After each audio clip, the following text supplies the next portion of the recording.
안녕하세요. 저는 40대 후반의 남자입니다. 제가 이렇게 누군가에게 사연을 보내게 될 줄은 몰랐는데 막상 쓰려니 어색하고 그러네요. 나이가 들고 사업을 하다 보니 제 이야기를 하기보다는 다른 사람들의 이야기를 들어야 할 때가 많아 그런 것 같기도 하네요. 그런데 얼마 전 제가 너무 사랑하는 할머님 기일이어서 그런가 괜히 제 이야기를 하고 싶어져 글을 시작해 보려고 합니다. 제가 할머니 손에 자랐거든요. 그렇다고 가족사가 불우하거나 그런 것은 아니었습니다. 그저 어머니, 아버지가 바쁘셨죠. 제 부모님은 외할아버지가 운영하시는 회사에 나가 일을 하셨거든요. 외동딸인 어머니가 그 시절 흔치 않게 일본 유학을 마치고 오신 분이라 집에서 썩기는 아깝다는 게 외할아버지의 뜻이셨기에 어머니는 일찍이 사업을 배우시기 시작하셨답니다. 그런 어머니를 대신해 저희 할머니가 저를 맡아 키우신 거죠.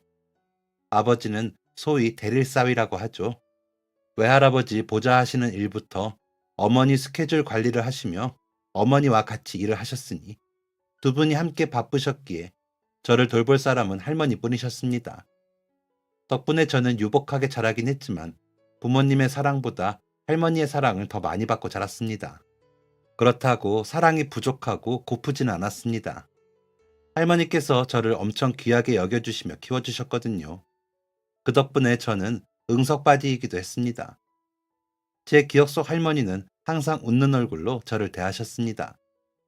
그도 그럴 것이 아버지 형제가 삼형제이신데 저만 아들 손자였거든요. 큰아버지와 작은아버지는 각각 세 자녀를 보셨지만 모두의 딸이라 제 사촌들은 모두 누나들이거나 여동생들이기도 하죠. 그런데다가 다들 사는 형편이 나쁘지는 않았는데 저희 아버지가 장가를 부유한 집으로 가다 보니 사는 형편이 차이가 져 할머니를 부양하는 비용은 저희 부모님이 내셨으니까요. 그래서 그런지 할머니는 항상 저를 품에 안고 재우실 때면 우리 재욱이 태어나고 이 할미가 조상님 뵐 면목이 선다. 너희 엄마는 그것만으로도 할 일 다 했어. 그런데 내가 신세까지 지고 있으니 이 빚을 어떻게 다 갚고 죽겠니? 재욱아, 그러니까 아프지 말고 건강히 자라라. 알았지? 라면서 제 머리며 등을 쓸어내리고 쓰다듬어 주시곤 하셨습니다. 그리고는 사촌들 앞에서도 제가 혹시나 기죽을까봐 저부터 챙기시곤 하셨고요. 간식이건 장난감이건 다 저부터 챙기셨죠. 제사가 있는 날에는 큰아버지와 작은아버지네 가족이 다 올 때까지는 특히나 저를 품에 안으시고 큰어머니와 작은어머니께 음식을 맡기시고는 하셨죠. 그러다 사촌동생이 할머니는 왜 재욱이 오빠만 예뻐해요? 우리도 김씨인데 할머니는 우리가 딸이라 싫어요? 라며 눈물까지 글썽거리며 물은 적이 있었습니다. 그러자 다른 사촌들도 눈이 동그래져서 보는 게 느껴졌습니다. 아마도 어린 마음들이라 궁금했겠죠. 항상 모두에게 다정하신 할머니셨으니까요. 그런 할머니의 품을 차지한 제가 미워 보이기도 했을 겁니다. 할머니는 그런 사촌 동생의 머리를 쓰다듬으시며 재욱이 오빠가 아들이라 더 예쁜 게 아니고 재욱이 오빠는 할머니랑 같이 살잖아. 그러다 보니 더 손이 가고 눈이 가는 거지. 할미는 손자, 손녀 다 똑같아. 그런데 재욱이 오빠는 이 할미가 제일 좋다는데 너희는 너희 엄마 아빠가 제일 좋다고 하지 않았어? 할미도 할미 제일 좋다는 사람 제일 아껴주는 거지. 라고 하시며 웃으셨습니다. 그때 할머니의 눈빛은 조금 화가 나신 것 같았습니다. 아무래도 어린 동생이 작은 어머니가 하는 이야기를 듣고 그런 말들을 했다고 생각을 하셨나 봐요. 그날 제사를 마치고 작은 어머니를 부엌에서 혼내시는 소리를 들었거든요. 너는 애 앞에서 무슨 소리를 했기에 애가 그런 말을 하는 게야? 너는 내 원망을 하고 서운해할 수는 있지만 아이들 앞에서 쓸데없는 소리해서 재욱이 눈치 보게 하지 말아라. 안 그래도 제 부모 바빠 정이 고픈 애한테 어른이 돼서 그러면 되겠니? 하시면서요. 작은 어머니가 무슨 말로 대답하셨는지는 기억이 나지 않지만 할머니 말씀은 정확히 기억이 납니다. 그 말씀을 하시는 할머니는 화를 내시면서 눈물을 흘리고 계셨거든요. 나중에 지나고 안 사실이지만 어머니는 제사에 참여를 못하는 대신에 제사 음식을 외갓집 행사 있을 때마다 주문하던 곳에서 주문해 보내시고 과일까지 첨가물 시장에서 직접 한 상자씩 배달시켜 주셨다 하더라고요. 직접 참석을 못 하시는 대신 물질적으로 하신 거죠. 그러다 보니 할머니는 어머님께 더 미안한 마음이 드셨을 겁니다. 번번이 집안 행사를 어머니가 보낸 돈으로 치르는 일이 많아졌으니까요. 그런데 작은 어머님이 아이들에게 엄한 소리를 해 사촌 동생이 따지듯 그런 이야기를 하니 할머니는 마음이 복잡해지셨겠죠. 할아버지께서 돌아가시기 전까지만 해도 저희 친가도 어디 가서 아쉬운 소리 할 정도는 아니었다고 들었습니다. 그러다 보니 어머니와 아버지도 비슷한 집안 수준의 사람들끼리 만나 연애를 하셨겠죠. 하지만 큰아버지가 결혼을 하시고 제일 큰 사촌 누나가 태어나던 해에 할아버지는 갑자기 돌아가셨답니다. 너무 급작스러워 장례식장 가는 것도 주변에서 알아봐 주시고 정신없이 장례를 치르고 나니 할아버지가 남기신 유산이라고는 집 한 채뿐이었답니다. 말씀은 안 하셨지만 사업이 점점 어려워지던 중이었고 큰아버지가 장가 보내고 남은 돈이 없으셨던 거죠. 그나마 대기업에 다니던 큰아버지는 제 앞가림을 했지만 대학을 졸업하기 전이었던 작은아버지께서는 자신만 받은 게 없다며 원망이 커 손을 벌리기 일쑤라고 하셨습니다. 그때마다 도움을 준 건 저희 어머니셨고 그러다 보니 아버지는 점점 더 외할아버지와 어머니의 일을 돕는 것을 집중하실 수밖에 없었을 겁니다. 가족이 손을 벌린 만큼 아버지가 메꾸고 싶으셨겠죠. 하지만 아무도 당당하지 못한 만큼 앞에 나서기보다 뒤에서 보조하시는 것에 만족을 하셨을 겁니다. 그런 아버지의 마음을 할머니는 헤아리셨겠죠. 그래서 저를 더 아끼고 귀하게 대하셨을 겁니다. 자신의 아들이 처갓집에서 흠이라도 잡힐까 싶어서요. 그런데 작은 어머니가 생각 없는 말들로 아이들 사이를 가르고 할머니 앞에서 눈물까지 글썽이게 만들었으니 할머니가 얼마나 속상하셨겠습니까? 그런데도 저는 내심 기분이 좋았습니다. 할머니가 저를 아끼고 예뻐하시는 게 그저 좋은 철딱선이었다고 할까요? 할머니는 그날 밤 저를 안고 이 할미는 우리 재욱이만 있으면 돼. 다들 뭐라고 하건 우리 재욱이만 잘 크면 이 할미는 됐다. 라며 속삭이는 걸 듣고 기분 좋게 잠이 들었습니다. 할머니가 눈물을 흘리셔서 훌쩍이셨다는 걸 깨달은 건 그 후로 오래 지나서였지만 그날 밤은 기분 좋게 잤습니다. 그 일이 있고 돌아온 명절엔 작은 아버지네 식구들은 아무도 오지 않았습니다. 작은 아버지도 일이 바쁘다는 전화만 할 뿐 나타나지 않았죠. 할머니는 그래도 모른다며 작은 아버지 몫의 음식을 챙겨 놓으셨지만 결국 그 음식들은 주인을 찾지 못했습니다. 어머니는 명절에도 바쁘실 때가 많았지만 그때만큼은 연휴 내내 할머니 댁에 같이 계셨습니다. 아버지와 함께 사촌 누나들, 동갑 사촌과 큰아버지가 함께 편을 먹고 윷놀이도 했습니다. 외갓집에는 외할아버지와 일하시는 분들 뿐이라 할 수 있는 놀이가 없었는데 그렇게 명절을 보내니 저는 신이 났습니다. 큰어머니와 어머니는 할머니를 도와 음식을 하시느라 정신이 없으셨지만 간간히 웃음소리가 나고 간식도 많이 내주셔서 좋았던 기억이 납니다. 전에는 왜 이런 명절을 보내지 못했는지 모르겠지만 그때 처음으로 명절 같은 명절을 보냈던 것 같습니다. 아버지와 큰아버지는 중간중간 심각한 얼굴로 이야기를 나누시긴 하셨지만 곧 아무 일도 없던 것처럼 놀이를 가르쳐 주셨습니다. 너무 어려서 어른들이 이야기가 어떤 이야기인지 알 수가 없었지만 뭔가 낯설고 다른 때와 달라 주변을 살폈던 기억이 납니다. 그러는 와중에도 저는 할머니 곁에 가 할머니 무릎에 앉았다가 주변에서 비비적거리기도 하면서 주변을 맴돌았습니다. 그런 저에게 큰어머니가 우리 재욱이가 할머니 바라기구나. 어머니 적적하시진 않겠어요. 손자가 효도 다 하네요. 웃으며 말을 하시자 어머니가 제가 더 살폈어야 하는데 어머님이 너무 잘 봐주셔서 제가 너무 마음을 놓고 있어요. 그런데 재욱이가 이제는 할머니 없이 못 지내니 제가 너무 죄송할 뿐이죠. 일한답시고 너무 밖으로 돌아서 아이에게도 미안하고요. 라며 눈물을 닦으시더라고요. 그때 처음으로 아, 우리 엄마도 나를 사랑하시는구나. 일 때문에 어쩔 수 없이 나와 떨어져 있구나 라는 생각을 했던 것 같습니다. 저를 아끼고 사랑하는 사람은 할머니뿐이라는 생각을 할 때도 있었거든요. 그런데 어머니가 눈물까지 보이며 그렇게 말씀해 주시니 그간 좀 허전했던 마음이 꽉 차게 느껴졌습니다. 할머니는 그런 어머니께 애미가 애쓰는 거 다 안다. 괜한 소리 마라. 너희 형님도 크게 애쓰고 살지만 너가 여자가 그 힘든 사업한다고 당차게 다닌 것 보면 자랑스럽다. 나는 괜찮으니 걱정 말고 시간 날 때 재욱이랑 시간 많이 보내줘. 또 애들은 부모 품이 필요한 거다. 둘 다 바쁜 거 아는데 그래도 아이들은 부모랑 같이 있기만 해도 좋을 때가 있는 거야. 큰애가 아이들을 얼마나 잘 보살피는지 내가 요즘 배운다고 하는데 그래도 할미가 하는 건 부족하겠지 라고 하시며 웃으셨습니다. 큰어머니는 재욱이한테 뭐라도 더 해주시려고 나한테 얼마나 물으시는지 몰라. 이렇게 어머님이 아이 잘 키워주실 줄 알았으면 나도 진작 맡겨보는 건데. 동서가 때마다 음식 보내주면 좋으면서도 부럽기도 하더라. 대단하다 느끼면서도 그래.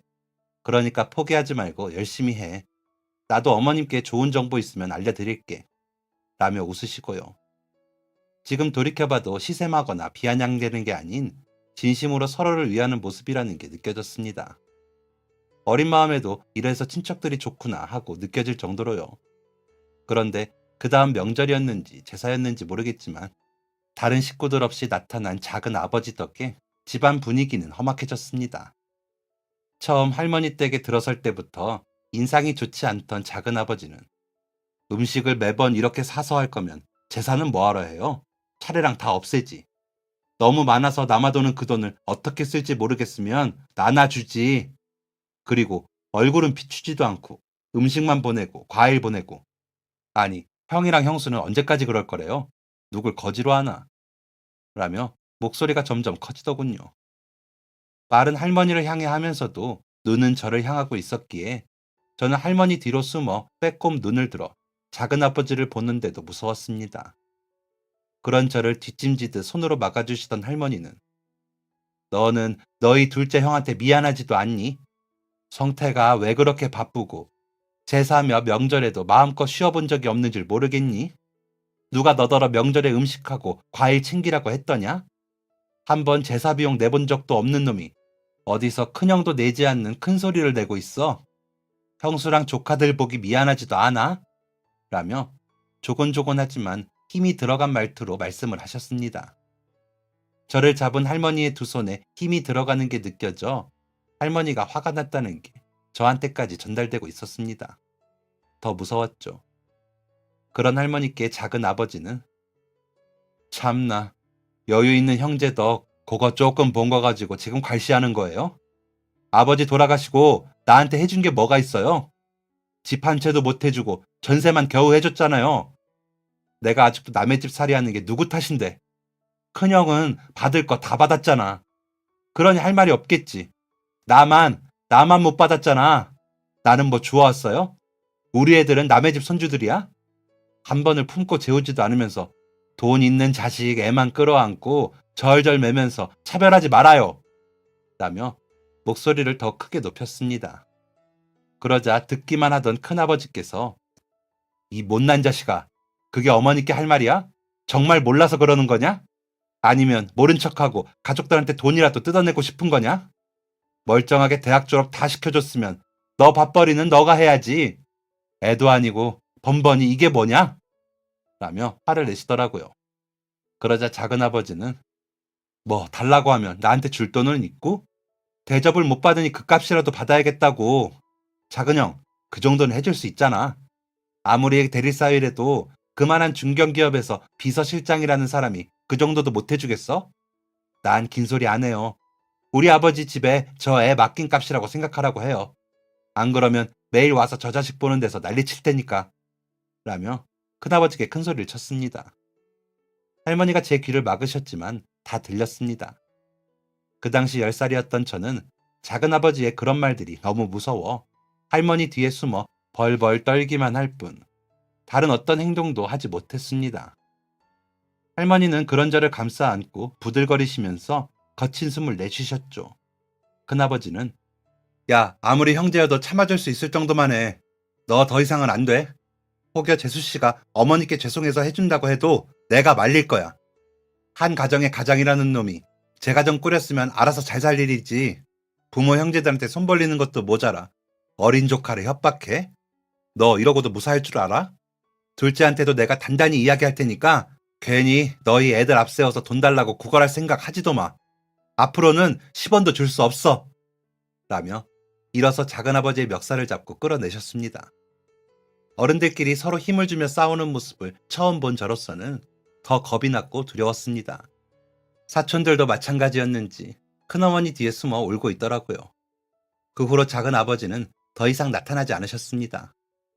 어머니와 아버지는 여전히 바쁘셨고 명절이나 제사에 시간을 내시기 힘드셨습니다. 물론 가끔은 시간을 내 함께 하셨습니다. 할머니는 더 이상 작은아버지 몫의 음식을 챙겨놓지 않으셨고 그 누구도 작은아버지 가족에 대해 말하지 않았습니다. 마치 처음부터 작은아버지 가족이 없었던 것처럼 굴었습니다. 나중에 커서 알게 된 사실이지만 큰아버지와 아버지가 얼마의 돈을 해주고 다시는 나타나지 않기로 약속을 받았다고 하더라고요. 큰아버지는 할머니 때문에 그러셨고 아버지는 저 때문에 그렇게 하셨다고 했습니다.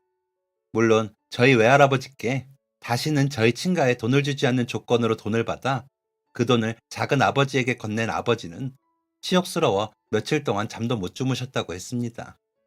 어머니께서는 내가 곁에서 모시지 못하는데 돈으로라도 도움을 드릴 수 있어서 얼마나 다행이야. 좋게 생각하자.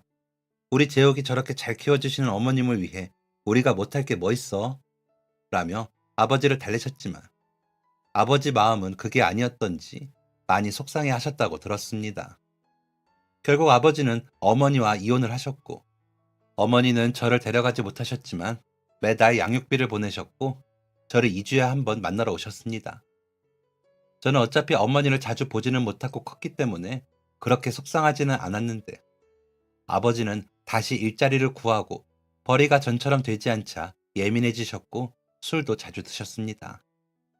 아버지의 얼굴을 자주 보게 되니 어느 정도 기대를 했던 제 마음은 오히려 더 상처 입게 되었죠. 그럴수록 저는 할머니를 더 찾고 숨어들었습니다. 할머니만이 제 마음을 알아준다는 생각이 들었죠. 그래서 잠시라도 할머니가 보이지 않으면 불안해 눈물이 났습니다. 안 그래도 소심한 저는 더 소심해졌습니다. 그리고 명절과 제사는 더 이상 즐기기만 하는 날이 되지 못했습니다. 어머니는 이혼과 동시에 보내시던 음식과 과일들을 끊으셨고 큰어머니는 전과는 다르게 인상을 쓰고 부엌에 계셨고 사촌들도 그 곁에서 같이 인상을 쓰고 일을 했습니다. 저와 큰아버지, 아버지는 멀뚱히 그 장면을 보다가 TV를 보거나 잠을 자거나 했습니다. 할머니는 되도록 본인이 해놓고 큰 집 식구들을 맞아 하셨는데도 좋지 않은 큰어머니의 표정에 눈치를 보시는 것 같았습니다. 그때는 부엌 일이 힘들어서가 아니라 저희 어머니와 아버지가 이혼을 해서 다 같이 힘들고 속상해하는 줄로만 알았습니다. 할머니가 에휴, 내가 자식 농사를 잘못 지어서 너희 큰어머니가 고생이다. 내가 무슨 죄가 이리 많아 주변 사람들을 고생시키는지 모르겠다. 라고 하셨기에 할머니의 잘못으로 모든 일이 일어난 줄 알았습니다. 그렇다고 할머니를 원망하지는 않았지만 그래도 달라진 풍경들이 낯설고 껄끄러웠습니다. 어머니는 저를 만나러 와서는 한참을 별말 없이 바라만 보다가 가시고는 했습니다. 부모님이 이혼을 하시고 저는 어머니께 이런저런 제 생활에 대해 말하다가 중학생 정도가 되자 저는 입을 닫고 그저 잘 지낸다고만 했습니다. 누가 그러라고 시킨 적은 없지만 그렇게 하는 것이 어머니나 나나 좋을 것 같다는 판단을 한 탓이 있었기에 입단속부터 했습니다. 그렇다고 어머니가 반갑지 않은 것은 아니었습니다. 할머니가 침대에서 자는 것 같은 사이라면 어머니는 소파에서 자는 것 같은 사이였기에 할머니가 아닌 사람들 중 제일 만나고 싶은 사이였습니다. 그래서 엄마가 오겠다고 약속한 날에는 늦게 오는 어머니를 목이 빠져라 기다린 날들도 있었습니다. 그렇게 10년을 지내고 저는 성인이 되었습니다. 어머니께서 보내주신 양육비로 저는 물질적으로 부족한 것 없이 사는 어린 시절을 보냈습니다. 아버지가 벌어오는 돈으로 생활비를 하시면서 전처럼 채울 수 없었기에 힘드셨을 할머니는 끝까지 제 양육비는 쓰시지 않으셨습니다. 제가 고등학생 때는 양육비가 들어오면 저를 다 주시고 아버지께 받은 생활비로만 살림을 사셨습니다. 그런 할머니께 할머니, 나는 지금 주는 용돈 반만 줘도 많아. 나머지는 할머니 생활에 보태서 써. 나 때문에 고생하는데 그 정도도 못 써? 라고 돈을 드리면 단호하게 고개를 가로저으며 내 새끼 내가 기르면서 무슨 힘이 드니? 그런 소리 말아라. 그리고 이제는 생활비 많이 안 들어. 그러니 너까지 신경 쓰지 마라. 라고 하시면서 다시 고개를 숙이셨습니다. 어머니는 그런 제가 혹시나 힘들지 않은지 만날 적마다 물으셔 답하곤 했습니다. 하지만 아버지 몫까지 바빠진 어머니는 가끔 만나는 날을 어기시기는 했지만 거의 2주에 한 번 꼴은 꼬박꼬박 빼놓지 않고 저를 보러 오셨습니다. 오셔서는 귀찮다 싶을 만큼 제 생활이나 힘든 부분에 대해 물으시면서 나는 너희 할머니는 믿어. 오히려 내가 널 키우는 것보다 잘 키우고 계신 것도 알고 내가 살면서 가장 고마운 사람이 너희 할머니야. 그러니 나중에 크면 꼭 할머니께 효도해. 알았지? 라고 하셨습니다. 문제는 저를 데려다 주시면서 마주친 아버지와는 마치 불꽃이 있는 것처럼 싸우셨습니다. 그래서 초등학교 6학년 때쯤 아버지에게 아버지는 엄마가 그렇게 싫어요? 라고 물은 적이 있었습니다. 그러자 아버지께서는 아니, 너무 좋아. 함께하고 싶은데 내가 곁에 있으므로 더 힘들게 하는 것 같아서 헤어진 거니까. 너희 엄마는 아빠만 안 만났어도 더 대단한 사람이 되었을 거야. 아빠 만나 고생이 많았지. 라며 쓸쓸한 미소를 보이셨습니다. 같은 질문을 어머니께 했더니 바보 같은 사람이지 않니? 그깟 돈 더 있는 사람이 더 내면 어떻다고. 자존심 내세우며 힘들게 사는 게 속상해서 그러지. 아빠가 안 계셔서 엄마가 많이 힘들거든. 우리 재욱이 아빠인데 어떻게 미워하겠어? 라는 대답을 들었습니다. 결국 서로 아직도 사랑하지만 주변에 의해 헤어진 부모님을 이해하기란 아직 어린 저에게는 힘든 일이었습니다. 그래서 할머니께 할머니, 엄마랑 아빠는 바보 같아요. 아직도 서로 엄청 좋아하는데 얼굴만 보면 싸우고 미워하는 척해요. 그냥 좋으면 좋다고 하면 되는 거 아니에요? 라고 이야기를 하며 울었습니다. 그래도 부모님이 이혼을 하신 건 속상했으니까요. 그런 제 모습을 가만히 보시던 할머니는 너희 엄마랑 아빠가 둘 다 나쁜 사람들이 아니라 그래. 마음을 감추지를 못하겠는데 같이 있어서 서로를 행복하게 못하겠으니 멀리서 바라보는 방법을 선택한 거지. 재욱이 말처럼 서로 좋다고 하면 그만인데 두 사람을 힘들게 하는 사람들이 있다 보니 서로에게 피해를 주지 않으려는 거야. 이 할미 탓이다. 에휴, 이 불쌍한 것들을 어떻게 하면 좋으냐. 우리 재욱이만 소가리를 하는구나. 라며 제 눈물을 닦아주셨습니다. 그때도 그저 막연히 부모님 탓이 아닌 다른 일들이 원인이 되어 두 분이 헤어지신 거구나 하고 말았습니다. 하지만 점점 더 시간이 지나고 보니 어머니는 외할아버지 눈치를 보시느라 아버지는 작은아버지의 말도 안 되는 돈 요구를 못 견뎌 서로를 놓아주셨다는 걸 알게 되었습니다. 그 덕분에 저는 할머니를 붙들고 쓸쓸한 마음을 가슴속에 품은 채 자라야 했던 것이었습니다. 사춘기 때는 그런 사실에 화가 나기도 했습니다. 더 이상 만나지도 않는 외할아버지와 작은아버지에 대한 적개심과 분노가 일기도 했죠. 찾아가 따져볼까도 싶었지만 저는 그러지 못했습니다. 할머니가 슬퍼하실 생각을 하니 감히 함부로 그런 행동도 못하겠더라고요. 그래서 할머니께 좋은 손자가 되려고 부단히 노력했습니다. 공부도 열심히 했고요. 할머니가 기뻐하시는 모습을 보고 싶었거든요. 그래서 공부건 운동이건 닥치는 대로 열심히 했습니다. 오로지 할머니가 바라시는 좋은 대학에 입학하겠다는 다짐뿐이었습니다. 그리고 보여주고 싶었습니다. 외할아버지와 작은아버지한테요. 그들이 고려하지도 않고 멋대로 굴었지만 나는 잘됐다는 것을요. 그래서 목표 대학에 입학하기 위해 열심히 공부했습니다. 그런데 제가 고등학교 3학년에 올라갈 무렵 외할아버지가 노안으로 돌아가시게 되었습니다. 아버지는 열일 제쳐두고 외할아버지 장례를 치르는 일을 도맡아 하셨습니다. 어머니는 많이 우셨지만 제 손을 잡고 버티셨습니다. 외할아버지 장례에는 엄청 많은 사람들이 왔습니다.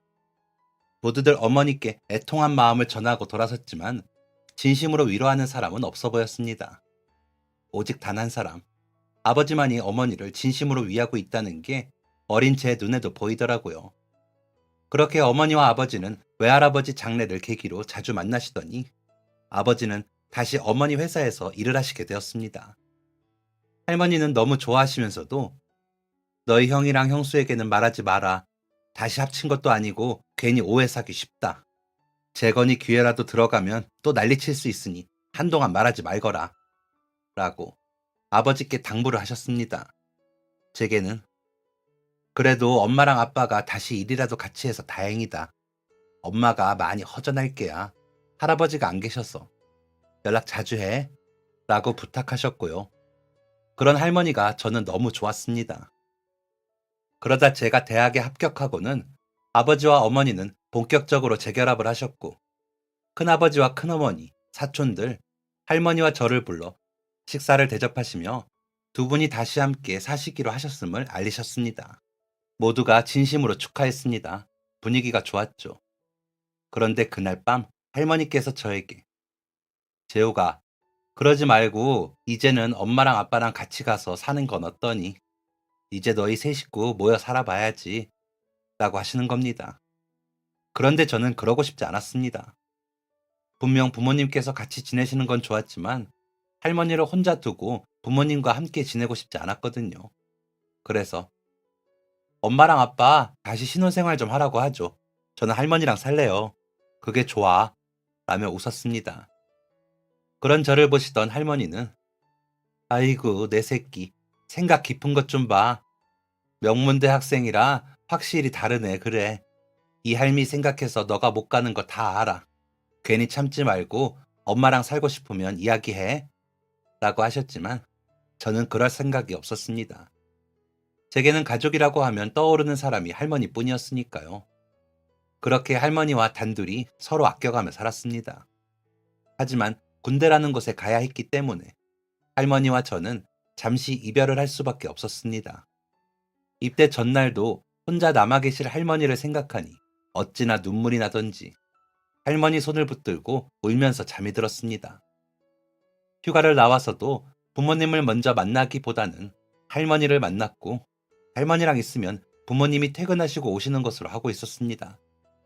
더디게만 흐르던 국방부의 시계가 갑자기 빠르게 달릴 때가 있었습니다. 할머니가 위독하시다는 연락을 받았을 때였습니다. 상병을 막 달았을 때였는데 혹한기 훈련이 끝나고 내무반으로 돌아와 보니 할머니가 갑자기 쓰러지셨는데 위독하시다는 겁니다. 복장이나 군화가 매우 더러웠고 재정비할 시간도 없이 청원 휴가를 올려 서둘러 집으로 향했습니다. 조바심이 나더군요. 하지만 군인이라는 신분은 함부로 감정 표현을 할 수도 없어 부대 앞에서 버스를 탈 때 넘치듯 흐르려는 눈물을 참아가며 차를 기다렸습니다. 하필 스키철인데다가 일요일 오후였기에 서울로 가는 차표는 매진이더군요. 혹시나 다른 방법이 있을까 싶어 발을 동동거리고 있는데 저보다 15살 정도 많아 보이는 남자분이 오시더니 혹시 차 필요해요? 내가 택시를 하는데 라고 하시는 겁니다. 방법이 생겼다는 사실에 너무 기뻐 벌떡 일어나며 제가 서울을 가야 하는데 가실 수 있을까요? 라고 말하는 제 목소리는 떨리고 있었습니다. 그러자 기사님은 씩 웃으시며 갑시다. 어쩐지 오늘은 터미널 화장실이 가고 싶더라니까. 라며 저를 택시로 안내하셨습니다. 차에 오르자 기사님은 목적지를 물으셨고 저는 병원 주소를 대며 울컥해 눈물을 흘리고 말았습니다. 무슨 일이 있나 봐요. 이래봬도 내가 무사고해요. 걱정 말고 가는 동안 눈 좀 붙여요. 보니까 훈련 마치고 쉬지도 못하고 나온 것 같은데 라며 제 걱정을 해주시더라고요. 한번 눈물이 터지니 어떻게 막지도 못하고 울고 있는데 다정히 제 걱정을 해주시는 기사님의 말에 저는 한동안 흑흑거리며 울기만 했습니다. 겨우 진정을 하고는 저희 할머니가 갑자기 위독해지셨다는 연락을 받아서요. 부모님이 바쁘셔서 저를 아기 때부터 키워주신 할머니라 더 힘드네요. 라고 설명을 하면서도 저는 눈물이 또 났습니다. 그러자 기사님은 거기 보면 티슈 있을 거예요. 앞좌석 등판의 주머니에. 그리고 이거라도 좀 마셔요. 우리 집사람이 싸준 유자차인데 가면서 속 좀 녹여요. 할머니도 마음이 안 좋으시겠어. 이렇게 잘 키운 손자 올리고 따뜻하게 유자차 한 잔하고 눈 좀 붙여요. 내가 안전하게 모셔다 드릴게. 라며 보온병을 건네셨습니다. 일단 받아들고 창밖을 보며 달리고 있다고 생각했는데 기사님이 깨우시는 소리에 눈을 떠보니 병원이었습니다. 기사님은 웃으시며 도착했어요. 얼른 할머니께 가봐요. 가서 손주 얼굴 보여드려야지. 라고 하시더라고요. 당장에 택시비가 없어. 얼른 올라가서 택시비 가지고 내려올 테니 조금만 기다려 주시겠어요? 제가 부대에서 바로 나와서 죄송합니다. 라고 하자. 그래요, 다녀와요. 하셨습니다. 그래서 할머니 병실로 달려서 들어가는데 의사 선생님들이 달려오시고 할머니 곁에서 무슨 조치들을 하고 계시더라고요. 아버지와 어머니는 곁에서 발을 동동 구르고 계시고요. 그러시더니 보호자분 인사를 하시는 게 좋겠습니다. 라고 하시는 겁니다. 하늘이 무너지는 것 같았습니다. 할머니를 끌어안으며 할머니, 저 왔어요. 나 재욱이 왔어요. 할머니 라며 우는데 할머니는 힘없는 그 손을 제게 뻗어 제 손을 잡으시더니 울지 마 라고 힘겹게 말씀하시더니 돌아가셨습니다. 뇌졸중으로 인한 쇼크였다지만 너무 갑작스럽게 돌아가신 할머니를 그렇게 보내드리며 저는 기사님은 까맣게 잊고 있었습니다. 경황이 없었죠. 정신이 들고 택시비를 생각했을 때는 벌써 장례가 끝난 이후였습니다. 부대로 복귀하며 터미널 앞에서 기사님을 찾아보았지만 찾지를 못했습니다. 그 이후로도 휴가를 나올 때, 부대에 복귀할 때 기사님을 찾아보았지만 만나지 못하고 저는 제대를 하게 되었습니다. 제대 후 저는 남은 학업을 마쳤고 어머니 회사에 입사하여 경영 수업을 받게 되었습니다. 아버지와 어머니가 알려주시는 대로 열심히 따라할 뿐이었죠. 마음속으로 할머니가 계셨으면 좋아하셨을 건데 라는 생각을 하며 열심히 배웠습니다. 경영 수업이 어느 정도 끝나자 저는 선을 보고 결혼을 하였습니다. 선에서 만나기는 했지만 생각이 잘 통하는 사람이었죠. 항상 흐트러짐 없이 정돈되어 있는 듯한 분위기가 좋았습니다. 그리고 제가 할머니를 그리워하는 그 마음을 이해해 주더라고요. 할머니와 함께 살던 집을 제가 구입을 해 리모델링을 해서 신혼집으로 살게 되었습니다. 할머니 장례식장에 나타난 작은 아버지라는 사람은 그 집 판돈에 관심이 무척 많더라고요. 큰아버지는 그런 작은 아버지와 더 이상 얽히기 싫다는 듯이 얼른 팔아서 나눠주자고 하시기에 제가 시세 가격을 주고 샀습니다. 할머니와의 추억이 고스란히 있는 그 집을 그냥 팔 수가 없겠더라고요. 그래서 그 집을 사두고 틈나는 대로 들러 마음을 쉬고는 했었고요. 결혼을 하면서 다른 집으로 이사를 가기보다 그 집에서 생활하고 싶더라고요. 그래서 이야기를 했더니 흔쾌히 할머님 물건을 보관할 수 있는 방이나 창고를 만들어 짐으로 옮기고 공사를 해요. 저는 괜찮아요. 라며 웃는 그녀에게 반해 결혼을 결심하였습니다. 아내는 첫인상보다 더 좋은 사람이었습니다. 장인 장모님께서도 밝고 친근함을 잘 표현해 주시는 분들이라 좋더라고요. 어머니와 아버지께서도 아내와 잘 지내셨고 아내를 예뻐해 주셨습니다. 그렇게 무탈이 저는 결혼도 하고 아이도 낳으며 나이를 먹었습니다. 그러다 어느새 40대에 막 걸쳐졌을 때였습니다. 할머니 기일이 지나고 며칠 동안 마음이 좋지 않았습니다. 유난히 할머니가 그리워서요. 그래서 평소 잘 하지도 않는데 술을 한잔 하고는 대리기사님을 불러 집으로 향했습니다. 인사를 하고 뒷자리에 앉았는데 기사님께서 손님 괜찮으세요? 저희 집사람이 타준 따뜻한 유자차가 있는데 좀 드릴까요? 속 좀 풀 겸 드시고 출발하시죠. 하시면서 보온병 뚜껑에 유자차를 한 잔 주시더라고요. 그래서 감사합니다 하고 받아 마시고 맛있네요. 사모님이 음식 솜씨가 좋으신가 봐요. 유자차만 마셔도 알겠어요. 라고 말씀드리니 부지런하고 손도 야무져요. 매 겨울 초입이면 꼭 직접 담가서 겨울 내내 이렇게 타서 챙겨주거든요. 라고 하시는데 어디선가 들어본 이야기 같았습니다. 그래서 혹시 기사님 전에 간성에서 택시 안 하셨습니까? 하고 물으니 어이쿠, 어떻게 하셨습니까? 혹시 군 생활을 거기서 하셨나요? 그럼 제 택시 한 번은 타셨겠네요. 라며 반가워하시는 겁니다. 저 모르시겠어요? 그때 할머니 병원에 데려다 주셨던 이라고 하자 차 안쪽 룸미러 거울 너머 저를 보시는 것 같더라고요. 그러시더니 그 상병님이신가요? 어휴, 못 알아보겠습니다. 반갑습니다. 라며 웃으시더라고요. 제가 기사님을 얼마나 찾았는지 아십니까? 그때 택시비를 못 드려서 라는데 목소리가 떨리고 눈물이 났습니다. 그러자 기사님은 허허 웃으시더니 그때 무슨 경황이 있어서 택시비까지 챙깁니까? 제가 조의금 했다고 생각했죠. 어린 마음에 할머님 보내드려야 할 것 같은데 얼마나 속상할까 싶어 그냥 갔습니다. 라고 하시더라고요. 그때 너무 감사했습니다. 기사님이 아니셨다면 할머니와 마지막 인사도 못하고 보내드릴 뻔했어요. 라고 말씀을 드리자 다행이네요 하시는데 눈물이 나 눈물을 닦았습니다. 제가 말을 못 잇고 있자 여전히 마음이 여리시네요. 그때 땀에 옷에 묻은 흙먼지에 군화에 붙은 진흙을 보니 급한 일이구나 싶었어요. 발을 동동 구르는 게 표는 없는 것 같지. 그래서 내가 말을 붙였죠. 나도 군대에 있을 때 아버지가 돌아가셨거든요. 병원으로 가는 내내 기도했어요. 상병님 얼굴 꼭 보고 가시라고. 그래도 보셨다니 좋네요. 라며 웃으시더라고요. 그러다 문득 왜 대리기사님을 하시지 싶어. 그런데 택시는 어쩌시고? 라고 하니 아, 개인 택시 면허를 팔았어요. 돈이 급해서. 그래서 먹고 살려고 서울 와서 이렇게 대리합니다. 라고 하시기에 무슨 일인지 여쭤봐도 돼요? 라고 하니 무슨 일은 아니고 동생이 아팠어요.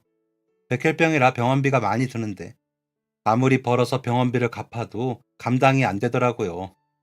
그래서 일단 큰돈 되는 것부터 정리하자 싶어서 그렇게 했죠. 이제 많이 메꿨어요.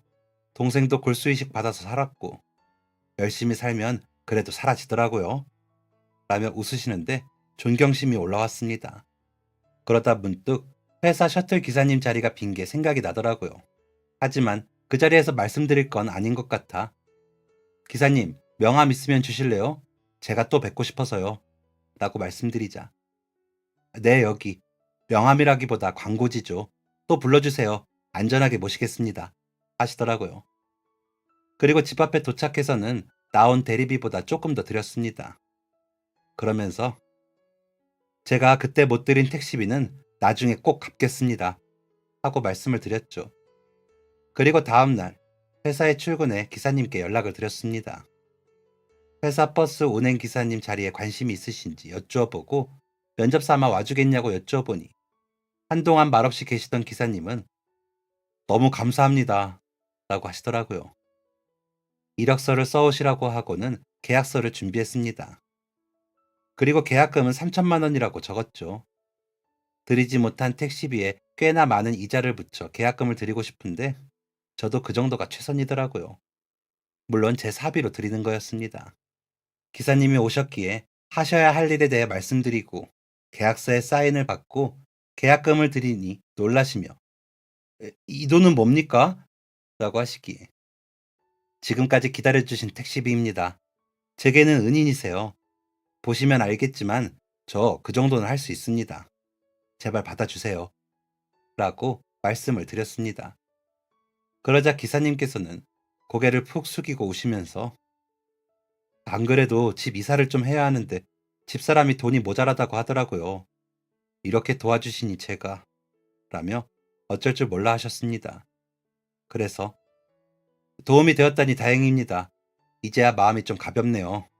앞으로 우리 잘해보아요. 라고 말씀을 드리고 다음날부터 지금까지 함께 일하고 있습니다. 아내에게 말했더니 기사님 가족을 초대해 같이 식사도 하자고 해서 그렇게 하고 종종 자리를 마련하고 있습니다. 부모님도 기사님이 너무 성실하시다며 좋아하시고요. 기사님 덕분에 직원들 출퇴근길이 안전하고 좋아진 것 같아 제가 덕을 보는 느낌입니다.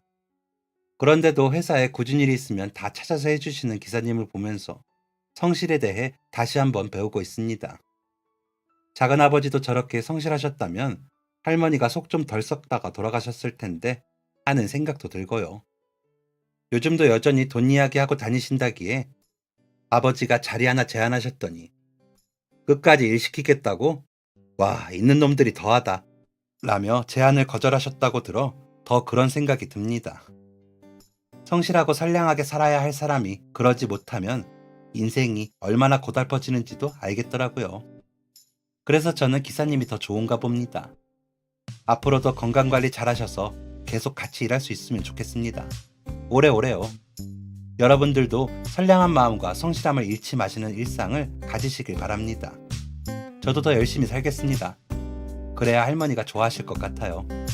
부끄럽지 않게 살도록 더 노력하려고요. 지금까지 사연 들어주셔서 감사합니다. 사연이 재밌으셨다면 구독과 좋아요를 눌러주세요. 감사합니다. 안녕히 계세요.